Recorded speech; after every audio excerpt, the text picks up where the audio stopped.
Assalamualaikum warahmatullahi wabarakatuh. Nama saya Aulia Dwi Astuti. Saya dari 12 IPS. Hari ini saya akan membahas tentang geometri ruang. Tokoh geometri ruang Euclides, matematika kawan Yunani dari Alexandria, Mesir.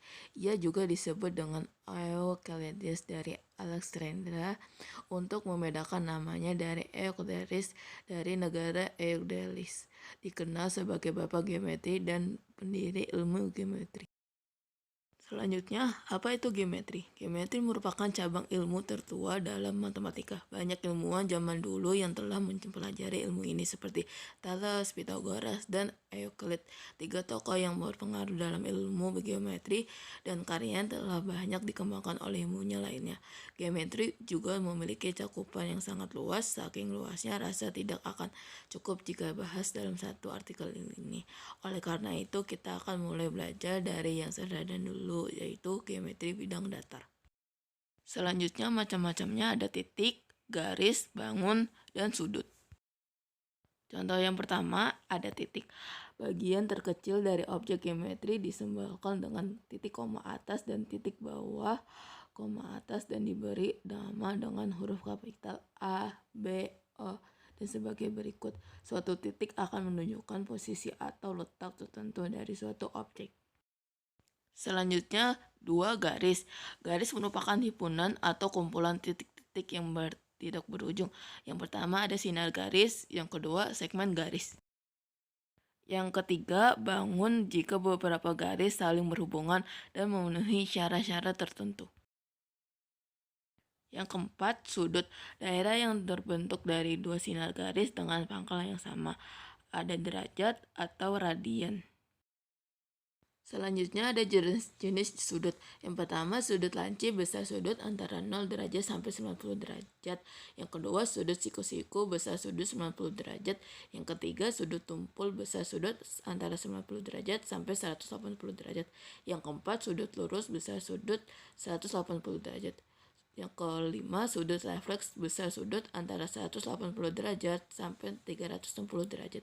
Yang keenam, sudut penuh besar sudut 360 derajat. Selanjutnya ada kedudukan titik dan garis pada bidang.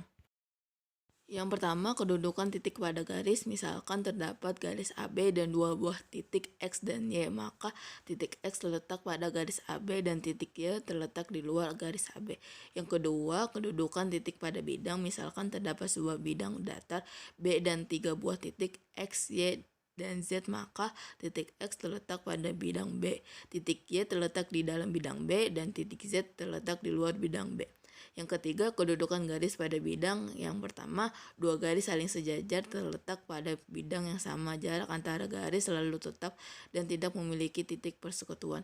Yang kedua, dua garis saling berpotongan terletak pada bidang yang sama dan saling bertemu di satu titik. Yang ketiga, dua garis berempit terletak pada satu garis lurus pada bidang yang sama.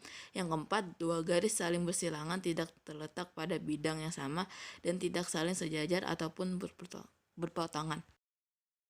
Selanjutnya ada hubungan antara sudut. Yang pertama, sudut saling berpinyiku atau samanya berkomplement berbentuk sudut siku-siku 90 derajat. Yang kedua, sudut saling berpelurus atau sama aja bersuplemen berbentuk sudut lurus 180 derajat.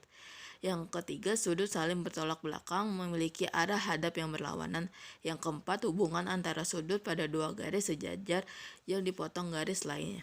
Seperti A, sudut terhadap menghadap yang sama, yang B, sudut dalam berseberangan letak di dalam letak berseberangan. Yang C, sudut luar berseberangan letaknya di luar letak yang berseberangan. Yang D, sudut dalam sepihak letaknya di dalam terletak di sisi sama. Yang E, sudut luar sepihak letaknya di luar terletak di sisi yang sama. Selanjutnya ada contoh soal diketahui kubus ABCD titik E, F, G, H dengan panjang rusuk 8 cm. Jarak titik H ke garis AC adalah pembahasannya jarak titik H ke AC dari gambar di atas merupakan tinggi segitiga ACH.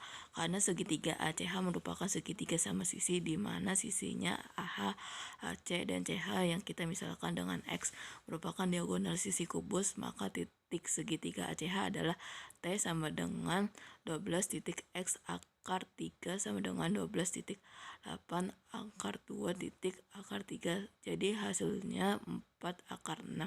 Jika kita gunakan rumus jarak titik pada kubus, pada keadaan tersebut dapat digunakan T sama dengan 12A akar 6 sama dengan 4 akar 6. Sekian presentasi saya, mohon maaf kalau ada salah kata. Assalamualaikum warahmatullahi wabarakatuh.